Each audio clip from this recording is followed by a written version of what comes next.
Hello and a very warm welcome to hashtag OscarsWithWION, and the big Oscar night ended a few hours ago. We've been digesting all that went down in those roughly 3 hours.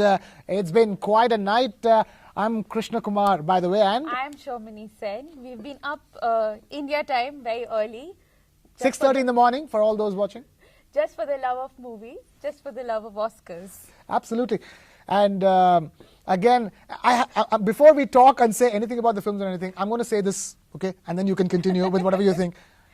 Every time Oscars decides on any film, any director, any supporting actor, actress, editing, overall winner, anything, there is always controversy. No choice ever goes unquestioned. If I can think of, it would be only Lord of the Rings, The Return of the King, when it won 11 out of 11, being nominated for 11, winning all 11. And probably the Titanic year. Even Titanic, some felt that it's just a love story on a boat. Why, overhype it so much? Ben-Hur, nobody questions. It's an all-time classic. And Lord of the Rings. The only three films we're talking about when Oscars have gone completely unquestioned largely. Every other Oscar year in the 92-year history, there is always something to be said about who wins or who doesn't win.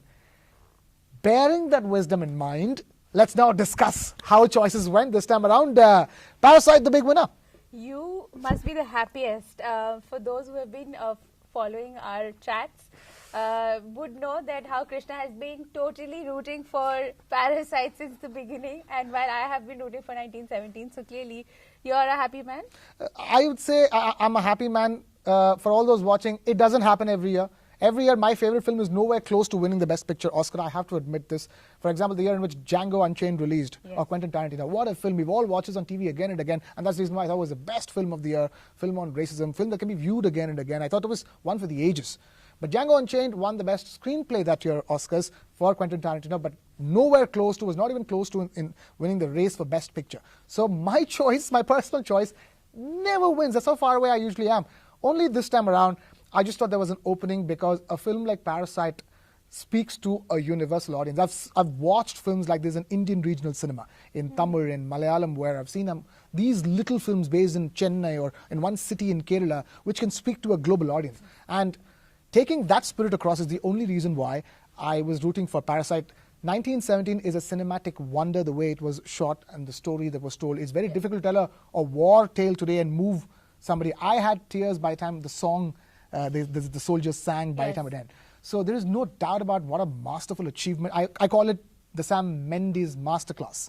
That's how you make a war film in the year 2020. So is Parasite actually a masterclass in storytelling? In storytelling, definitely. And I'm just saying this because we have discussed 1917 simply because 3 awards for the night. Best cinematography, done deal. Come on, cinematography was the film after point. So that's how beautifully that tale was told. Roger Deakins winning second time for Blade Runner 2049. And he's a legend.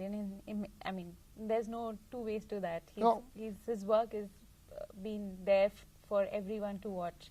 But Parasite, I think the time it won the Best Screenplay, I think we sort of, it hinted at where the awards were. You did. You had an instinct and that award is announced as Best Original Screenplay. The Quentin Tarantino Award, as we keep calling it. Yes.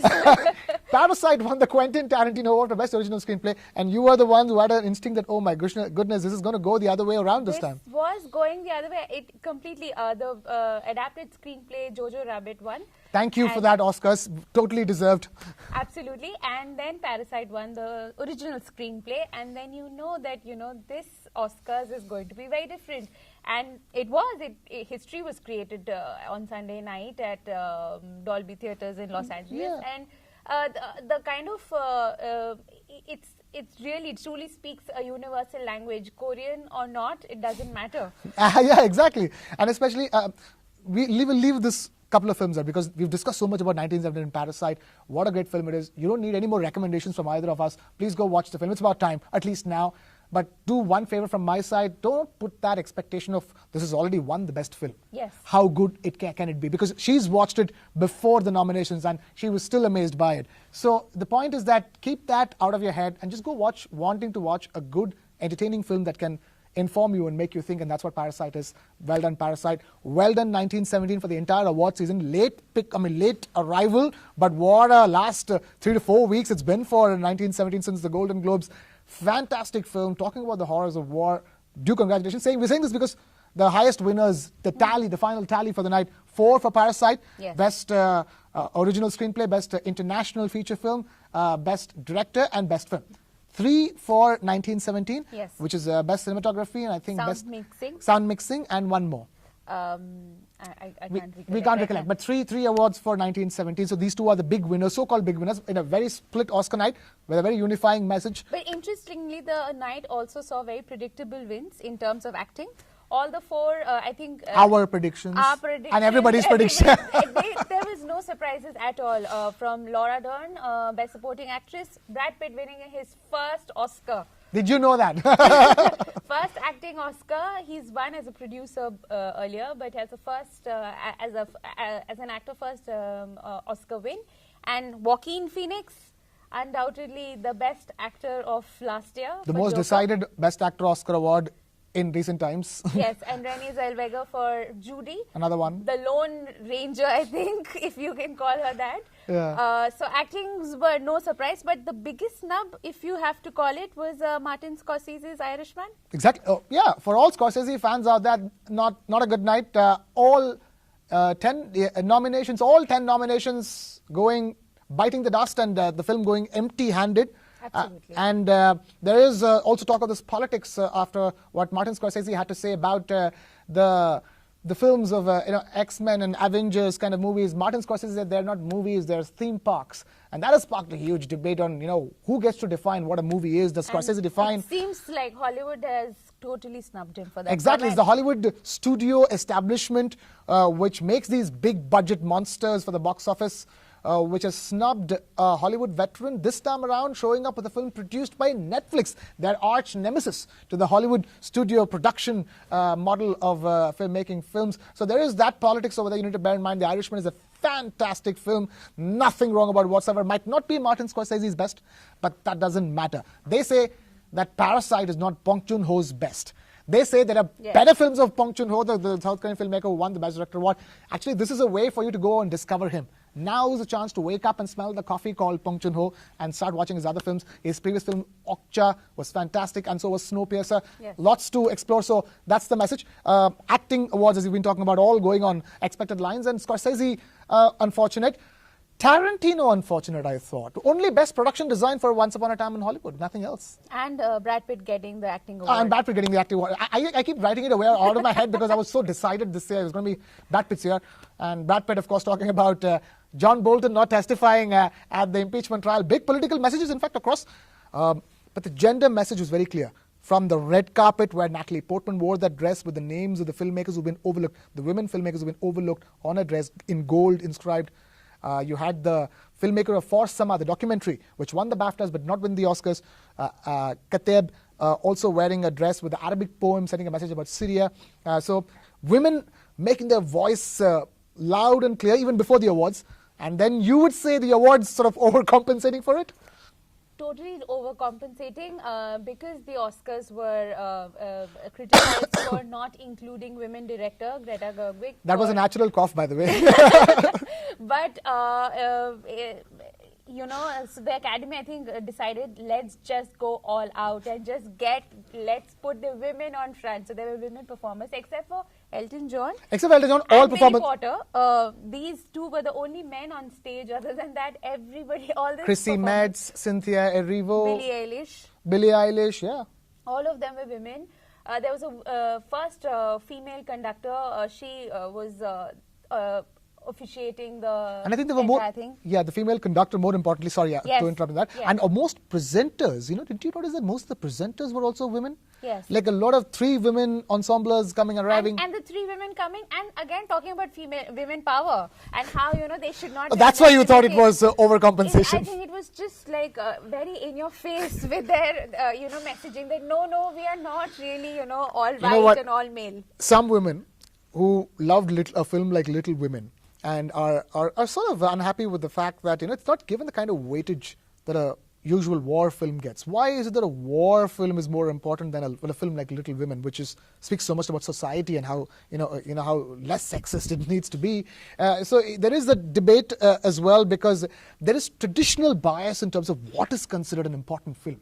You know, the moment you see a World War I film or a World War II film, they come with that importance. The moment you see a Sense and Sensibility or a Little Women, yeah, you tend to overlook it or say that, oh, maybe not. Yeah, this is not really Oscar worthy. Yeah, sort of thing. Or maybe worthy of nominated. And in fact, Little Women also winning the Best Costume Design Award, which is the kind of awards that a film like Little Women win. You know, or a Bombshell winning for Best Makeup and Hair. Yeah, that kind of befuddled me. Wasn't there better makeup and hairstyling? No, but then they clearly changed Charlize Theron's face. They completely like Megyn Kelly. Her. Yes. So I also, it was a great performance. Fantastic performance from Charlize Theron. I mean, the women, this Oscars have been some... I really want to talk about the women because since we're discussing about overcompensating, some great women. Saoirse Ronan, the leading woman playing Jo March in Little Women. 4-time Oscar nominee, second youngest. And the first is Jennifer Lawrence, and first by a few months, 25 years old and a few months old is the difference between these two. Saoirse Ronan nominated for the 4th time, not winning it, and Jennifer Lawrence already having won it once. So some incredible women work, you know, this Oscar season, and probably the reason why it felt all the more odd that there were not enough women nominees. But then Academy overcompensated with its entire ceremony. It was right out there that we believe in women power, we believe in diversity, so let's give a Korean film all the big awards. And let's give all the women possible the awards that is not... Platform, even if we haven't nominated, let's just give the women all the, you know, the platform to showcase whatever they have. This is the reason why I gave you that monologue about, in the beginning, opening monologue about every Oscar choice comes with its own set of politics and reactions. Unfortunately, that's how it is because, you know, it's very difficult to tread this thin line of awarding a great film and great work in film. At the same time, sending out the right political message. It's a very difficult balancing act the Oscars jury has to do, which sometimes it doesn't do all that well at all. So it's fair that it gets criticized. So let's not stop with the criticism, but let's also understand the larger context of it all. I also wanted to discuss about some of the other things at the Oscars this year. You know, I do remember reading reports of the fact there was light rain and clouds before. It was about to dampen the mood. Yes. But that opening act really set the tone, Janelle Monáe, and of course Steve Martin with in that opening monologue of Oscars. Yes, and Janelle Monáe. I hope I'm pronouncing her name right. I don't think many people will know how that name is pronounced, but it's okay. You can go ahead with it. It's okay. She also gave a hat tip. Suddenly she broke into this monologue about women directors and how, you know, she wants to give them. Oh gosh, it really grated on your nerves, didn't it? Through the night. It did. I mean, nominate the women for their work. Don't do this. This is like a... tokenism, isn't it? Absolutely. It's like a consolation prize. Yeah, and no need when there is so much talent on display. Right. A film like, you know, when you're discussing this, you have to discuss a film like The Farewell, which was completely snubbed. It's time to talk about the snubs because you're talking about the snub like Irishman, which was nominated, didn't get an award. What about the films that didn't get nominated at all? The Farewell, directed by Awkwafina for lead actress. She won the Golden Globe for Best Actress in a Comedy or Musical. Lulu Wang's personal life experiences is what The Farewell is based on. Lulu Wang not nominated, the film not nominated. That's a big snub, apart from Greta Gerwig. It is, and while we all are talking about Greta Gerwig for all good reasons, but there was also this. The Farewell was a very good film. It would have represented the Asian community as well because it's a film about Chinese immigrants. And again, had a story that could speak to an entire universe. So. Right. But, well, then Parasite came and swept the night. For all those watching, a big message is that this is the first time a foreign language film has won the Best Film Award at the Oscars. It's history that's been made. 92-year Oscar history, 92nd Academy Awards is when this has happened. It's never happened before. A lot of films have come very close. Italian film Life is Beautiful. Last year, Roma, for God's sakes. Roma was very close, was highly touted, 10 Oscar nominations, but still did not end up winning the Best Picture. Green Book ended up winning Best Picture. But this year, it happened. It's been building. For all those who are completely surprised, somebody like me who wasn't surprised, who had an inkling. By the way, my prediction came back. My best film prediction was Parasite. His was. So it was only because we had gotten so close with Roma. We'd gotten so close with making a movie with subtitles, and Roma was in black and white too. That much more difficult to make people watch a black and white film in today's day and age with subtitles. It would have also given out a very political statement if Roma had won, because, you know, it was the film. It also had the politics going for it in terms of immigration and etc. Mexico and etc. They still didn't give that. But then I thought, you know, so it's been building for a while. This is the culmination of a process also to mark new standards in filmmaking. Why is a Hollywood film the #1 standard, gold standard in filmmaking? There are films, wonderful films made across the world, in Korea, in India, in Mexico, in so many other countries. Parasite winning also gives us a lot of hope, I think, you know, for a lot of Indian language films that may, in the near future, feature in Oscars and maybe probably win. Shamini, if you want to know why I'm so happy, this is the only reason why I'm happy. I think this really opens the horizons, the boundaries, the possibilities of what could be a best Oscar, best picture. Yes. What we always saw it in this box, it will be in English language. Why does it have to be in the English language anymore? The floodgates are open, and I really hope... Which is why they, in fact, renamed it as well, that, you know, international feature, instead of calling it a foreign language yeah, what is foreign language? Who is foreign? That's a bad word to use over here. So it's very good that it's a very good point that Shomini makes, that the best foreign language film category, please don't say that word anymore. Yeah. That word is wrong. It was always wrong. They finally woke up to it. There is nothing called as foreign language. What's foreign to you is local to somebody. Yes. So the category was called this year Best International Feature. And that's where Parasite was nominated. And at this stage, I have to say, if I can give a film recommendations, yes, Parasite is fantastic. There's another film that was nominated for Best Foreign Language Feature. That's Pain versus Glory. Right. Pain and Glory. Right. By the legendary Spanish filmmaker Pedro Almodovar, which I suggest all of you go and watch. Antonio Banderas. He was nominated For Best Actor.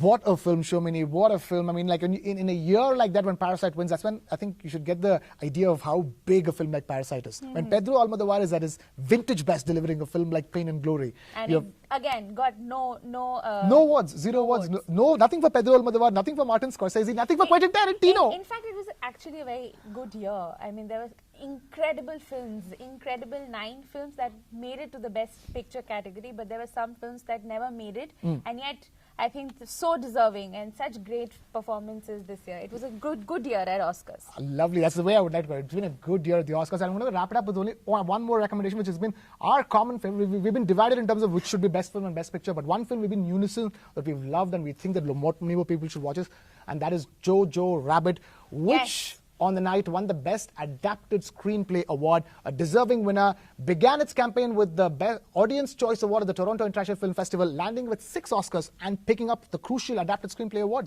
Taika Waititi is an incredibly gifted director, incredibly gifted artist, and if there's one film apart from Parasite that you need to watch, it's Jojo Rabbit.